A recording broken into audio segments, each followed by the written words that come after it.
목양실에서 앉아서 이렇게 말씀 준비하고 기도하는데 그냥 얼마나 그냥 빗소리가 들리는지요. 하나님께서 은혜의 담비를 좀 그렇게 내렸으면 좋겠다. 그런 마음을 했습니다. 참 권사님께서도 기도했지만 우리가 몇 개월 동안 참 우리가 힘든 시기를 지나가고 있어요. 근데 여러분 솔직하게 처음보다는 덤덤하죠? 그죠? 어때요, 여러분들? 개인적으로 참 뭐라 그럴까요? 참 감사한 게 많아요. 감사한 게 많고, 그러니까 우리가 뭐 코로나 해가지고 뭐 우리 주변에서 그런 일이 많이 일어나지 않았기 때문에 오히려 이렇게 더 뭐라 그럴까요? 막 긴장하고 걱정했는데, 그러니까 우리 가까이에 그냥 땅 터지니까 어때요? 터졌을 때는 막 정신이 없더니만 지나가니까 어때요? 좀 익숙해지죠? 난 그래서 감사해요. 오히려 불안하지 않고 오히려 우리 옆에 일어났으니까 오히려 이렇게 하면 잘 이겨나갈 수 있구나. 그 생각이 들더라고요. 우리 주변에 친구 목사님이 전화하더라고요. 야, 일곡동이 유명해졌다. 그래서 내가 일곡동 산다. 그 얘기했죠. 그러면서 그래요. 야, 놀러 오지 말아라. 그래서 반드시 놀러 간다 그랬어요. 하나님께서 어려움을 당한 그 순간에도 참 이겨낼 수 있는 의젓함을 준 게 감사한 거예요. 여러분, 하나님 우리를 돌보시고 인도하신 줄 믿으시기 바랍니다. 공중에 나는 새도 다 하나님이 주관하십니다. 우리의 머리털도 다 세심 받으시는 분이에요. 어찌 하나님께서 우리의 삶을 인도 안 하시겠습니까? 기쁜 마음으로 승리하는 여러분 되시길 바랍니다. 기도하옵기는 하루속히 마스크를 벗고 예배하는 그날이 오길 바랍니다. 아멘. 예, 빨리 백신 나오든지 어떻게 하든지 해서 그냥 어떤 분은 요즘에 보면 코하고 입을 못 봐요. 이게 박음질한 것 같아가지고 그냥 이렇게 해가지고 이제 눈망이 땡그래가지고 사람들이 전부 다 숨을 좀 이렇게 잘 쉬어야 되는데 잘 인내하면 이제 금방 지나갈 것입니다. 하나님의 뜻과 계획 속에서 우리 또 훈련시키나 이렇게 생각이 됩니다. 지난 시간에 사실 오늘 본문을 가지고 말씀을 드려야 되는데 2주간 예배를 안 드렸기 때문에 그 흐름을 따라 얘기하다 보니까 그냥 다 끝났어요. 그래서 오늘 이 말씀 주와 연합한 자 2라고 하세요. 영상을 올릴 때는 주와 연합한 자 2라고 올리시면 될 겁니다. 오늘 말씀을 통해서 한 절 한 절 다시 한번 말씀 속으로 푹 빠져가지고 이 말씀의 은혜가 되는 시간 됐으면 좋겠습니다. 1절 한번 다 같이 읽어보겠습니다. 시작. 그런즉 우리가 무슨 말을 하려 은혜를 더하고 하려면 죄에 거하겠느냐. 예, 잘 보세요. 그런즉 그러니까 5장에서 연결된 것을 얘기해요. 그러니까 5장에서는 어떻게 얘기하냐면 5장 20절에 보면 이렇게 얘기해요. 율법이 들어온 것은 범죄를 더하게 하려 함이라. 그러나 죄가 더한 것에 은혜가 더욱 넘쳤다. 이렇게 얘기하거든요. 이게 뭐냐면 하나님께서 우리를 사랑하셔서 죄 많은 우리 첫 번째 아담을 통해서 원죄가 들어와서 우리가 죽을 수밖에 없는 존재가 됐지만 하나님께서 둘째 사람 아담인 예수 그리스도를 이 땅에 보내주셔서 십자가에서 우리를 위해서 달려 돌아가셨거든요. 그러니까 예수님을 믿는 사람은 예수님과 함께 십자가에 달려 돌아간 거예요. 그죠? 그렇기 때문에 우리의 모든 죄의 문제와 죽음의 문제가 해결된다는 거예요. 그러니까 사도 바울은 이쯤에서 어떻게 생각하냐면 주로 유대인들, 그러면 하나님의 율법을 줬냐? 예수님만 주시지 왜 율법을 줬냐? 이렇게 생각할 거 아니에요. 그래서 이제 유대인들에게 율법이라는 것은 의롭게 되는 것이 아니라 율법을 통해서 우리의 죄를 깨닫게 된다는 거예요. 율법의 613가지를 통해서 우리가 그거를 막 지키려고 하다 보면 의로워지는 게 되는 것이 아니라 그 율법을 통해서 이것도 죄고 저것도 죄인가라는 인식이 들 뿐이지 그 율법을 통해서 우리가 행한다고 절대로 의롭게 된다는 거 아니에요. 왜요? 우리 인간은 율법으로서 의롭게 될 수 있는 존재가 아니기 때문입니다. 그러면서 5장 20절에 뭐라고 그랬어요? 범죄를 더하게. 율법을 통해서 우리가 나약하고 죄인이고 참 가망성이 없는 존재라는 걸 깨닫게 해서 예수 그리스도께로 인도하기 위해서 율법을 주신 거예요. 근데 여기서 뭐라고 했어요? 죄가 더한 곳에 은혜가 넘친다. 여러분, 죄가 더한 곳에 은혜가 넘치죠? 그죠? 성경에서도 그러잖아요. 1만 달란트 빚진 자하고 뭐 조금 빚진 자하고 탕감 받으면 누가 더 크냐는 거예요. 감사가. 빚이 많은 사람이 더 크다는 거 아닙니까? 그러니까 죄를 지으면 어때요? 예수 그리스도의 은혜로 씻음 받으면 너무 은혜가 넘쳤잖아요. 근데 여기서 오해한다는 거예요. 죄가 더한 곳에 은혜가 넘친다라고 얘기하니까 이 사람들이 그러면 은혜 받으려고 죄를 져도 되겠네? 이렇게 생각하는 거예요. 무슨 말인지 알겠죠? 죄가 더한 곳에 은혜가 있으니까 나 나쁜 짓 많이 해야지. 그래야지 은혜 받게. 그러지 말라는 거예요. 여러분, 특별히 죄는요, 깨달을 때의 은혜가 임하는 거예요. 죄를 깨닫지 못하면 그 은혜가 임하는 게 아니야. 그게 죄인지를 모르면 하나님의 그 놀라우신 은혜를 경험하지 못해요. 그 죄인지를 깨달아야지, 이게 죄구나. 내가 이렇게 죽을 수밖에 없는 죄인인데 오직 예수 그리스도의 은혜로 이렇게 살아가는구나. 깨닫게 되는 거예요. 자. 그러니까 6장 1절에 보면 그런즉 우리가 무슨 말을 하겠는가? 은혜를 더하게 하려 죄를 짓겠는가? 그렇게 하지 말라는 거예요. 하나님의 은혜는 깨달아서 그 예수 그리스도의 은혜로서 거듭나고 하나님 앞에 나아가는 것이지 그냥 은혜 받으려고 막 죄를 지면 자동적으로 은혜가 임하는 게 아니라는 거예요. 특별히 예수 믿는 사람은 죄에 대해서 단호해야 된다. 그게 6장 2절입니다. 6장 2절 다 같이 시작. 그럴 수 없느니라. 죄에 대하여 죽은 우리가 어찌 그 가운데 더 살려. 여러분, 죄에 대해서 죽었다 그랬어요? 살았다 그랬어요? 이게 무슨 말일까요? 죄에 대해서 죽었다는 게 뭘까요? 죄가 내 안에서 꿈틀거리면서 나를 주관하지 않는다는 거예요. 이해가 되시죠? 죄에 대해서 우리는 죽은 사람이에요. 하나님 앞에서 살아있는 사람이에요. 이게 참 중요해요. 그러니까 은혜를 받은, 그러니까 죄가 많은 곳에 은혜가 있다고 해서 일부러 죄를 지면 안 된다는 거죠. 왜요? 우리는 죄의 문제를 해결된 사람이에요. 여러분, 예수님 믿으면 두 가지의 놀라운 역사가 일어나요. 예수님이 십자가에 달려 돌아가시면 두 가지의 놀라운 역사가 있는데 첫 번째가 뭐냐?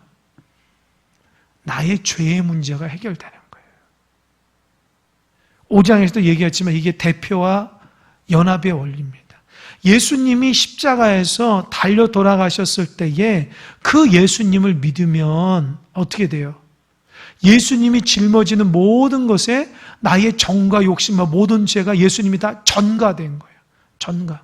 그러니까 나의 모든 것이 전가된 거예요. 얘기했죠? 제사를 드릴 때에, 희생 제사를 드릴 때에 죄인이 있으면 어린 양을 가지고 와서 그 어린 양에다가 나의 모든, 내가 이런 죄를 졌어, 살인죄를 졌어, 간음죄를 졌어, 하나님 앞에 죄를 졌어, 이렇게 해가지고 안수를 하면 나의 모든 죄가 이 어린 양에 다 덮어 쓰는 거예요. 그러니까 어린 양이 그래서 죽고 피를 뿌려가지고 완전히 불로 이렇게 타버릴 때에 나의 모든 죄가 완전히 타버리는 거예요.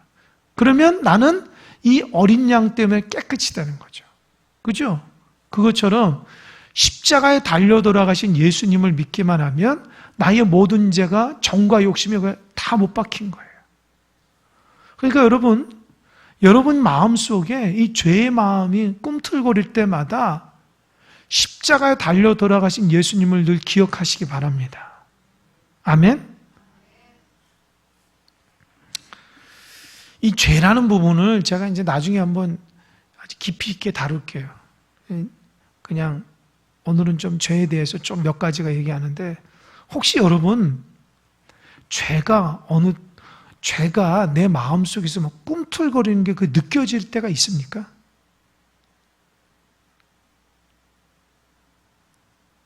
제가 무슨 말 하는지 아세요? 나는 하나님 앞에 죄짓기 쉽지 않은데 내 마음속에서 꿈틀거려요. 죄의 충동이 일어난다든지, 죄의 속삭임이 일어난다든지, 죄의 욕망들이 일어나요. 그런 적 없어요? 있어요? 아니, 대답 좀 해보세요. 없는지 있는지. 있습니까? 없습니까? 있죠. 있죠. 나는 그 하나님 볼 때 죄라고 생각하는데 안 한다고 하는데 나도 모르는 사이에 내 발이 거기 가 있어. 하나님 원치 않는 거 하지만 내가 벌써 죄를 보고 있어요. 죄를 듣고 있고. 그 왜 그러냐는 거예요. 그 왜 그러죠? 여러분 다 예수님 믿는 사람이잖아요. 그죠? 여러분 다 예수님을 나의 구주로 영접하신 분이잖아요. 아멘? 그죠? 그런데도 왜 여기에서는 죄가 나를 왜 자꾸 주관하냐는 거예요. 그 이유가 뭐죠? 여러분 하루 살아가면서 죄 짓지 않습니까? 죄 짓죠? 이 말하고 지금 무슨 차이점이 뭐냐는 거예요. 여러분, 우리가 살아가면서 주님이 나의 삶을 주관하고 인도하십니다. 그런데 우리 육체가 죄 가운데 살아가는 연약한 존재이기 때문에 한계성을 가져요. 그러니까 아무리 완벽한 사람도 죄를 지을까 안 지을까요? 지어요. 마음으로라도 짓는다는 거예요. 그렇기 때문에 우리가 지금 죄의식을 느낀 거는 뭐예요? 지금 율법의 작용이에요. 그죠? 너 그거 죄야. 그거는 하나님 말씀이 나에게 다가오는 죄를 깨닫게 하는 거예요. 그럼 깨달았을 때 어떻게 해야 돼요? 예수님의 이름으로 회개하고 십자가에 나가야 돼요. 무슨 말인지 알겠죠? 그러니까 우리가 죄를 이긴다고 하는 것이 내가 이기는 것이 아니라 예수님이 나를 이기게 해주셔야 돼요. 그러니까 여러분 중에 나는 의지력이 막 강하고 막 절제력이 강해가지고 나쁜 짓 않고 생각도 올바르고 그런 사람이 있을까요? 몇 사람이나 있을까요? 나도 모르는 사이에 마음이 해이해지고 나도 모르는 사이에 세상 한복판에 있게 되고요. 하나님을 의지한다 보면은 한참 저기 떨어져 나가는 거 볼 때가 있어요. 그 왜 그러냐면 사람이 연약하기 때문에요. 그러면 어떻게 해요? 끊임없이 주님을 나의 구주로 모시고 그분과의 관계 속에서 집중하며 살아가야 되는 거예요. 할렐루야. 그래서 우리가 날마다 하나님 말씀과 기도로 새롭게 돼야 되는 이유가 거기 있는 거예요. 예수님 한번 다 믿었다고 모두 다 거룩한 사람이 되는 게 아닙니다. 우리는 지금 거룩해져 가는 성화, 그 단계 안에 있는 사람이에요. 예수님 믿었다고 저처럼 목회자가 됐다고 교회에서 오래 다닌 장로님, 권사님도 오래 다신 분일지라도 죄를 지을 수밖에 없는 건 뭡니까? 매 순간순간마다 예수님을 의지하고 예수님 나의 구주로 여기지 않기 때문에 나도 모르는 육신의 연약함과 욕심이 나를 지배하기 때문에 죄가 꿈틀거리는 거예요. 그러니까 어떻게 해야 돼요? 핵심은 여러분이 정말 죄 짓지 않고 바르게 살아가려면 하나님과의 관계가 올바라야 돼요. 할렐루야? 하나님과의 말씀이 끊어지면 큰일 납니다. 그때부터는 하나님 말씀이 나에게 역사하지 않아요. 기도가 딱 끊어지면 하나님 호흡이 끊어지거든요. 호흡이 딱 끊어지면 나도 모르는 사이에 방황하게 되고요. 근심 걱정이 나도 모르는 사이에 이만큼 자리 잡고 있어요. 그러니까 어떻게 해야 돼요? 매 순간마다 하나님 말씀과 기도로 주님을 의지해야지 나의 모든 문제를 이겨나갈 수 있는 거예요. 그게 영적인 힘입니다. 할렐루야? 왜 새벽에 그렇게 사람들이 나와서 기도하는지 아십니까? 하나님 은혜 받기 위해서 그래요. 나는 연약하니까 주님의 은혜로 살아간다고 그렇게 하는 거예요. 원래 무슨 뭐 특별하고 원래 신실하고 원래 뭐 종교심이 강해서 나온 게 아니라 하나님 없이는 살아갈 수 없으니까 내가 연약하니까 주님의 은혜로 오늘 하루도 첫 시간을 드리면서 주님의 은혜 가운데 살고자 하는 마음이 있기 때문에 주의 전에 나오는 겁니다. 할렐루야. 그거에 이길 수 있는 방법은 그거밖에 없어요. 말씀과 기도밖에 없어요. 주님을 온전히 의지하는 방법밖에 없어요.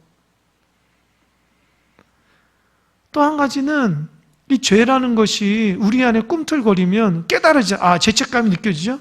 그 즉시 좌절하거나 절망하지 말고 예수님을 의지해야 돼요. 주님, 저는 부족해요. 내가 오늘도 또 넘어졌네요. 하나님, 용서하시고 다시금 주의 은혜로 저를 붙들어. 이렇게 기도가 나와야 돼요. 할렐루야. 그래야지 다시 나가서 용기 있지. 나는 이제 끝장이야. 내가 아무리 이렇게 열심히 살아도 믿음 생활 안 돼. 신앙 안 돼. 아이고, 나는 역시 죄인이야. 아이고, 아무리 기도해도 소용없어. 신앙생활 소용없어. 나는 죄인이야. 혹시 그런 분 있어요? 그거는 사단의 속삭임이에요. 넘어가면 안 돼요. 사탄은 우리를 절망시키게 만들고요. 너는 이제 끝장이다. 자꾸 죄책감을 불러일으켜서 안 돼? 이렇게 얘기하는 거예요. 근데 하나님은 어때요? 주님으로서 가능해. 내가 너가 죄인이었지만 너 나한테 회개하면 새롭게 되는 역사가 있어. 아멘? 그러니까 여러분이 신앙생활하는 신앙인의 모습이 절망 가운데 살아가는 사람하고 소망 가운데 사는 다르다니까요. 모습이 달라요. 절망 가운데 풀이 죽어가지고 아무런 소망 없이 신앙생활하는 사람하고 나는 죄인이지만 주님의 은혜로 날마다 새롭게 되는 거 다르다는 거예요. 여러분 소망을 가지고 살아가시기 바랍니다. 그냥 풀이 죽어가고 정말 죄인 그냥 죄책감이 들고가지고 나는 이제 아무것도 아니야 막 그러면 청소년 10대 애들이 막 그렇게 하는 것처럼 그렇게 하면 안 돼요. 그 방황하는 거예요, 방황. 다시금 힘을 내서 하나님 힘 주시고 능력 주셔야지.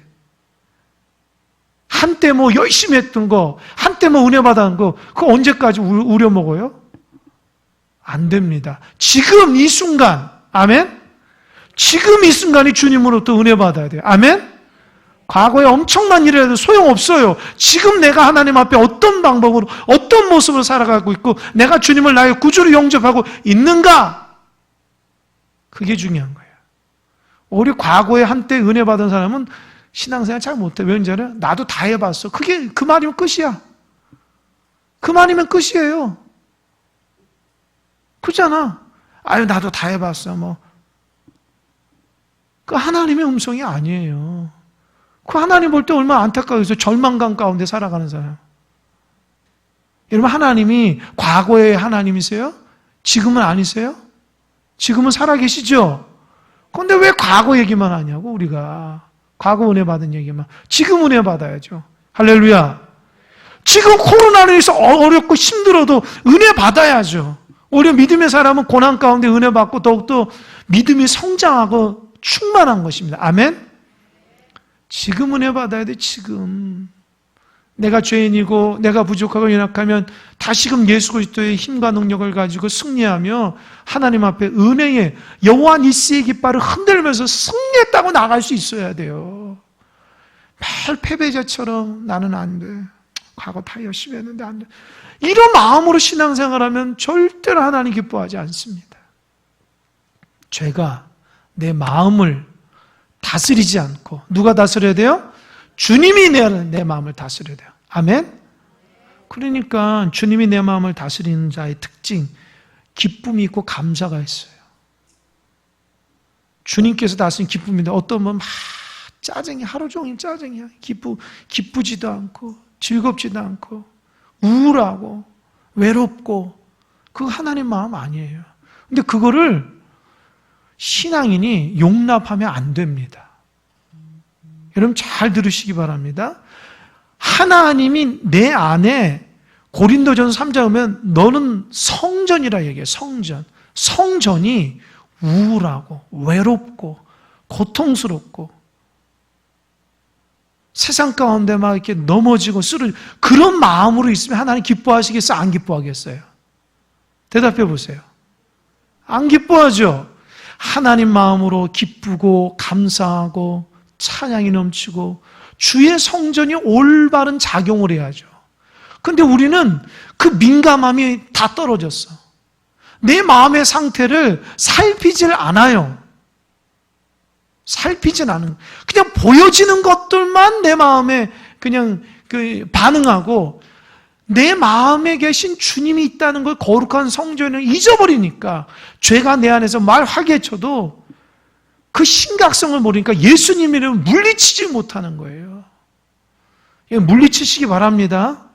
우울한 생각이 들고 막 짜증이 일어나고 분노가 일어나고 마음속에 막 근심이 일어날 때 나사렛 예수 그리스도의 이름 물러갈지어다. 아멘? 그때 어떻게 하냐? 저는 그래요. 요것 봐라. 난 그래요. 요것 봐라. 요 악한 것이 내 마음에 삐집고 들어오네. 나도 모르는 사람이 막 불안한 마음에 들어갈 때 그때 그러네. 야, 내가 모를 줄 알아? 주님이 함께 있어. 들어올 곳 없어. 나사렛 예수 그리스도의 이름 명하네. 나가! 그러면요, 거짓말 아니라 내 몸에 소름이 쫙 끼칩니다. 이게 뭔지 아세요?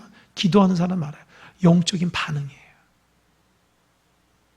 여러분, 지혜롭다가 하는 게 뭔지 아세요? 이런 거예요.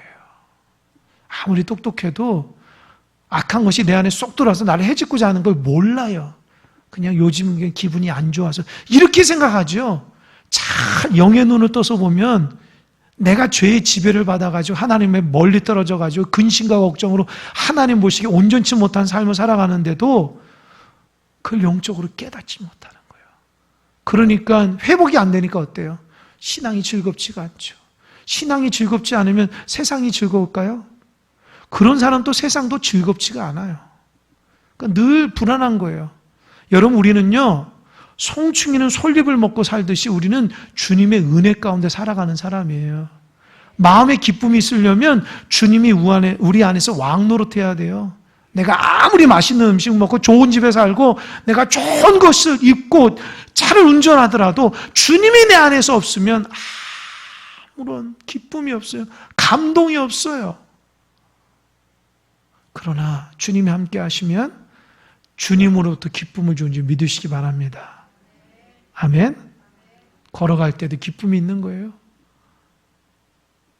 주님이 그런 분이에요. 그러니까 죄가 내 안에서 작용하지 않도록 예수님 이름을 잘 물리치시기 바랍니다. 3절 보면 아주 중요합니다. 그렇다면 어떻게 해서 우리가 죄를 이길 수 있냐? 그 원리가 뭐냐? 3절 다 같이 시작. 무릇 그리스도 예수와 합하여 세례를 받은 우리는 그의 죽으심과 합하여 세례를 받을 줄을 알지 못하느냐. 여기서 세례라고 그랬어요. 여러분 세례 받으셨나요? 받으셨죠? 세례 안 받으신 분 있어요? 세례 이제 안 받으면 세례 교육을 해야 되는데 세례가 얼마나 중요한지 몰라요. 세례는요, 그거죠. 죄 씻음을 받는 거죠. 그 구약에 보면 또 이제 초대교회 전통에 보면 세례는 그러니까 침례교처럼 완전히 요단강에 푹 담그는 침수례가 있고요. 우리처럼 이렇게 물을 탁 해가지고 이렇게 하는 세례가 있고요. 또 어느 데는 이렇게 딱 뿌리는 게 있어요. 딱 뿌린다고요. 근데 우리는 그 다 의미가 있고요. 그러나 이제 침례에서는 다른 교단에서 하는 세례는 진정한 세례가 아니다. 우리는 그 세례탕이 있어서 거기 확 들어가서 한다. 뭐 그것도 세례지만 성경에 보면 고린도전서에 보면 이스라엘 백성이 이 광야를 걸어갈 때에 홍해를 건널 때에 구름과 비 가운데 있을 때 그 세례라고 세례받았다고 그렇게 표현하고 있어요.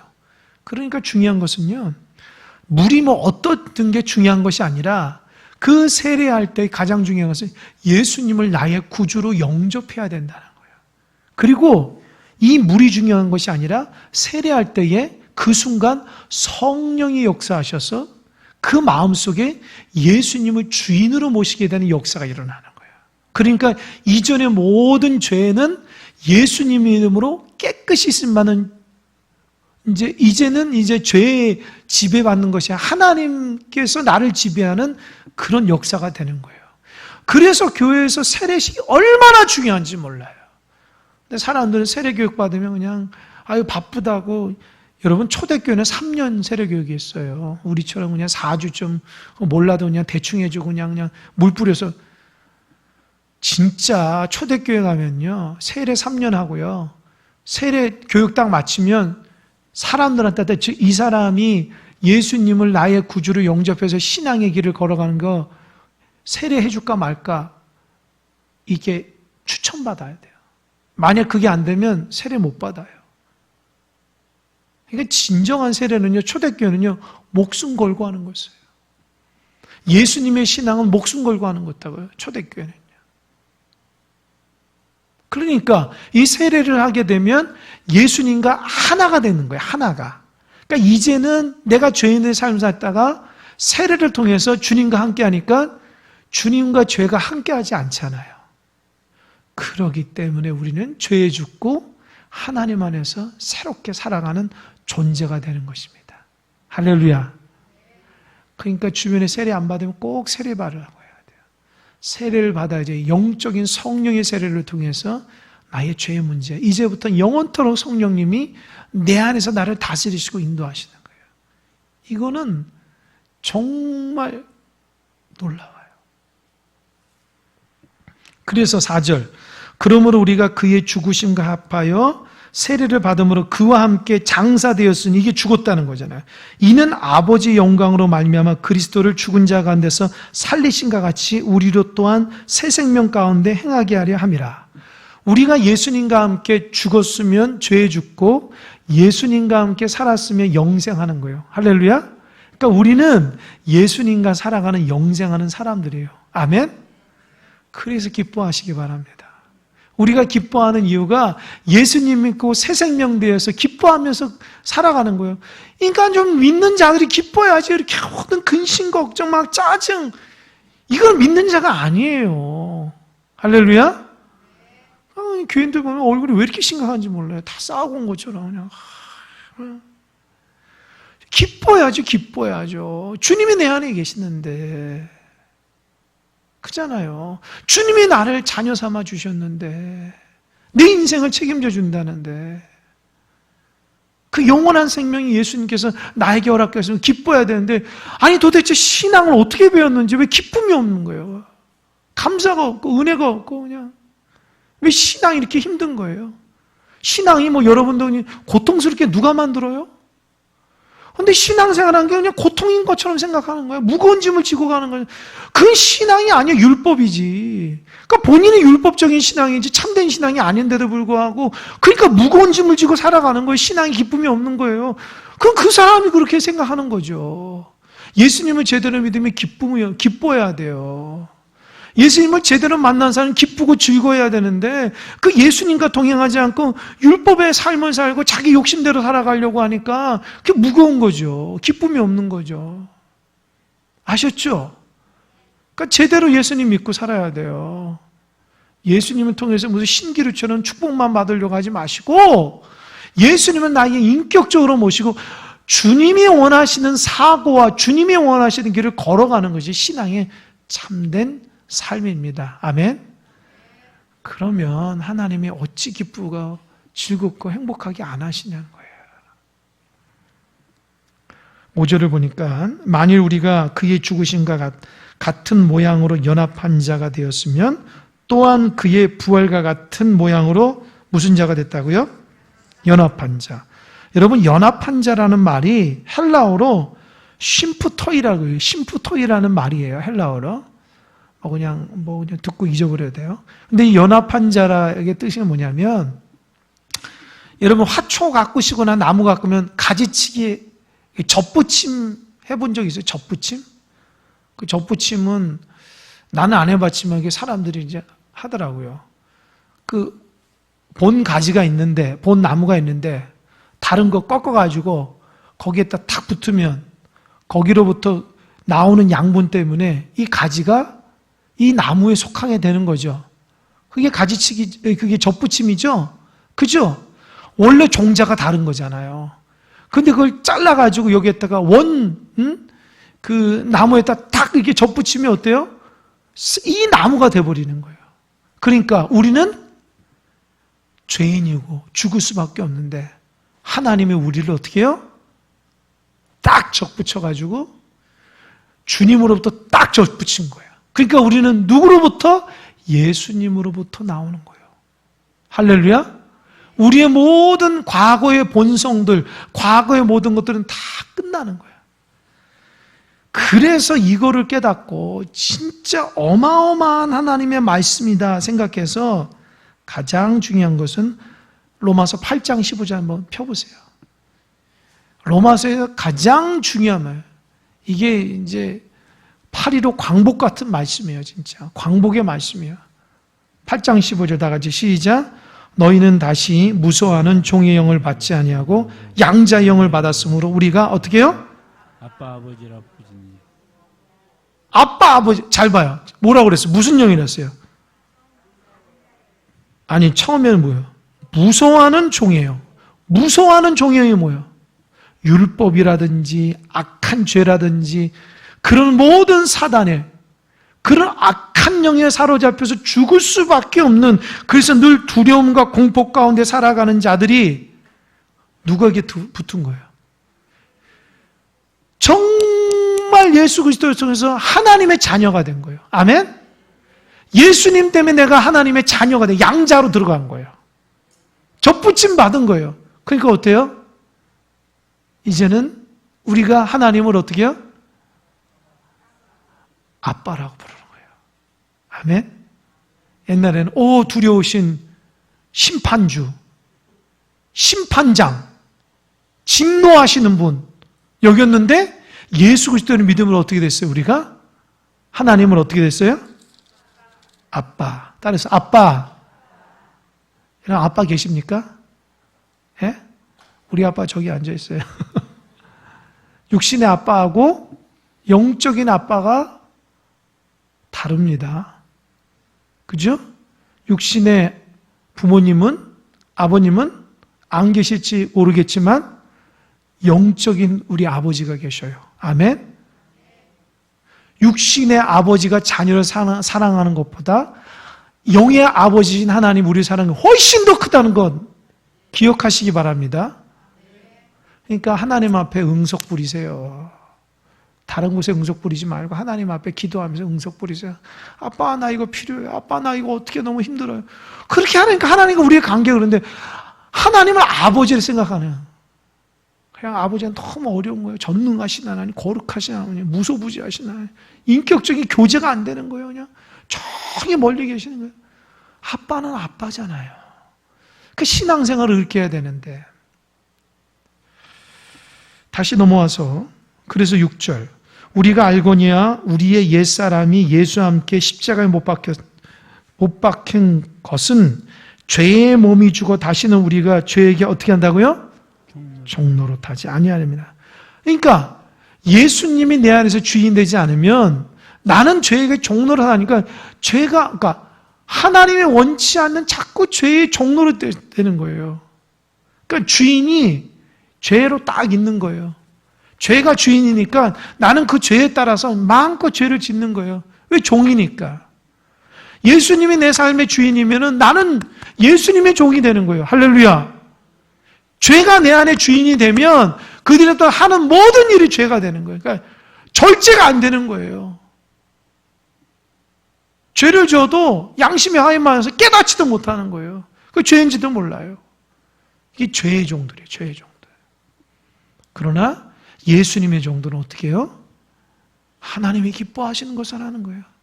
내가 뭘 하고 싶어서가 아니라 자동적으로 주님이 기뻐하시는 대로 내 몸과 마음이 가 있는 거예요. 할렐루야. 예배를 드리고 싶어서가 아니라 이미 예배 드리는 장소에 있는 거야. 주의 종들은. 아멘. 내가 기도해야 될 게 아니라 이미 보니까 내 손이 기도 가고 있어요. 지금 말씀 봐야죠. 이미 내 눈이 말씀을 보고 있는 거예요. 왜요? 예수님의 종들이기 때문입니다. 아멘. 행위로 나가는 게 아니고 은혜로 나가는 거예요. 은혜로. 그래서 7절 이는 죽은 자가 죄에서 벗어나 의롭다 하심을 얻었느니라. 8절 만일 우리가 그리스도와 함께 죽었으면 또한 그와 함께 어떻게 하라고요? 살 줄을 믿노라. 아멘. 주님과 연합된 사람이기 때문에 너는 죄하고는 어울리지 않아. 생각해 보세요. 제가 이렇게 공원에 있으면 애들이 막 운동하는데 제가 얼마나 귀가 아픈지 몰라요. 그냥 입만 열면 욕하는 애들이 있어요. 진짜 얼마나 욕을 하는지 내가 옆에서 그냥 야 이놈들아 야단치려다가 내가 욕할 것 같아서 내가 난 절제했죠. 그러니까 어떤 애는 그냥 말할 때마다 욕하는 거예요. 근데 애가 참 이쁘게 생기고 그냥 착하게 생겼는데 입이 그렇게 그냥 욕을 하니까 되게 좀 이게 뭐라 그럴까 천박해 보이는 거예요. 여러분 우리도 마찬가지입니다. 우리는 하나님의 사람이에요. 세상의 사람이 아니라고요. 우리는 존귀한 사람이라고요. 그 세상 가운데 이렇게 막 이렇게 뭐랄까 이런 표현이죠. 세상에서 막 이렇게 근심 걱정하면 이렇게 살아갈 사람들이 아니라는 거예요. 우리는 하나님 앞에 참 귀하고 복되게 존귀하게 고귀한 백성처럼 살아가야 되는 거예요. 아멘? 그러니까 세상 사람하고 구분된 사람이 돼야 되는 거예요. 어울리지 않는, 그러니까 걸맞지, 하나님의 백성으로 걸맞지 않은 행동하지 말아야 돼요. 누가 봐도 하나님 백성이구나. 이게 느껴질 수 있어야 돼요. 그러니까 주님과 함께 동행하는 거죠. 9절 이는 그리스도께서 죽은 자 가운데 살아나셨으며 다시 죽지 아니하시고 사망이 다시 그를 어떻게 해요? 주장하지 못한다. 왜요? 예수님 내 안에 있으니까 사망이 나를 주장하지 않는 거예요. 그 증거 10절입니다. 시작. 그가 죽으심은 죄에 대해서 단번에 죽으시며 그가 살아계시면 하나님께 대해 살아계십니다. 여러분 예수님이 죄에 대해서 죽었을 때 몇 번 죽은 거예요? 몇 번? 한 번. 여기는 단번. 단 한 번. 그러니까 죄의 문제가 찌끔찌끔이 아니라 한 번에 완전 쫙 해결된 거예요. 아멘? 그러니까 여러분이 정말 죄의 문제 해결되면 예수님과 동행해야 돼요. 예수님 없이는 죄의 문제 해결할 수가 없습니다. 단번에 해결하시는 그 예수님을 의지해야죠. 여러분이 얼마나 대단한지 막 의지로 막 안 됩니다. 예수님 해결해야 돼요. 그러니까 예수님께 기도하고 주의 말씀 붙들고 주님의 돌보심을 받아야지 내가 죄 짓지 않는다고요.